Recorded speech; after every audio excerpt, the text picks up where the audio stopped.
운동 치료를 무시하는 경우가 있는데 무릎 근육 운동이나 종아리 강화 운동 이런 것들이 굉장히 중요하고, 그 다음에 안 될 때는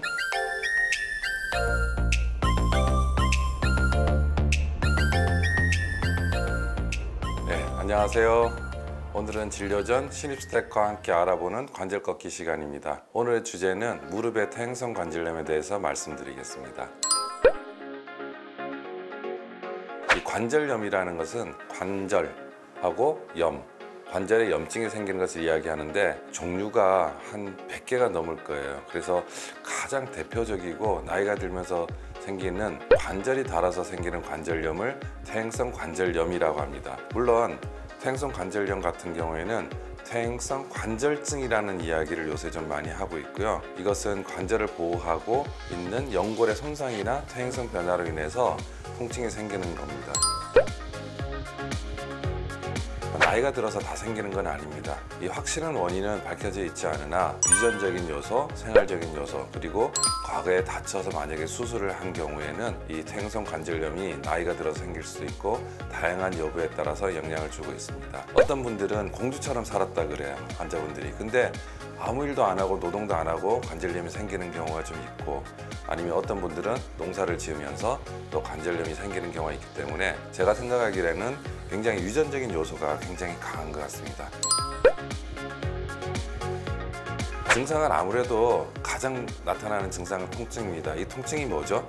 통증은 이 머리에, 대뇌에 우리가 신체에서 어떤 자극이 들어왔을 때 경고 사인이라고 할 수 있습니다. 약을 주세요, 아니면 병원을 가세요, 아니면 검사를 받아보세요, 이런 하나의 사인이라고 볼 수 있거든요. 그래서 초기에는 관절을 움직일 때 통증이 나타나고, 그 뒤에는 병이 만약에 진행을 하게 되면 약간 다리가 붓는 경우가 좀 있습니다.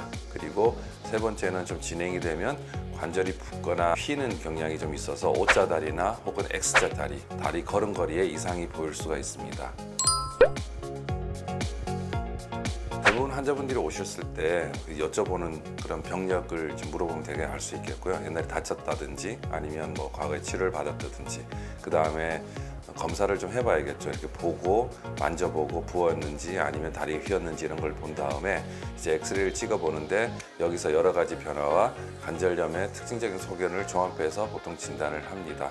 그 뒤에 잘 진단이 안 되는 경우도 꽤 많기 때문에 이 MRI를 통해서 아까 말했던 뼈를 둘러싸고 있는 얇은 관절 연골을 좀 볼 수가 있고요.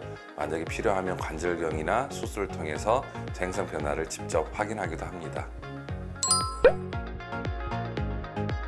관절염을 1단계, 2단계, 3단계, 4단계로 나누거든요. 그래서 4단계가 말기입니다.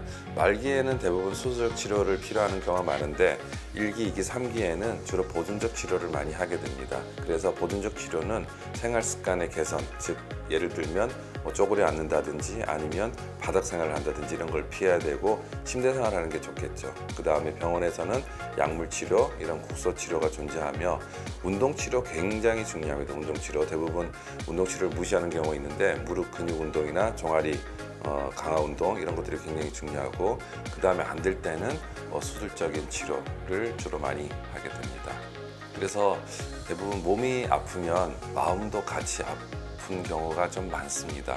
건강한 몸, 건강한 마음을 위해서 무리한 운동은 자제하시고 적당한 운동으로 체중 조절, 그 다음에 근육 강화를 하시면 많은 예방이 됩니다. 몸에 이상이 있거나 증상이 나타나시면 병원 검사를 해보시기를 권장드립니다. 그러면 다음 시간에 더 좋은 내용으로 찾아뵙겠습니다. 안녕히 계세요.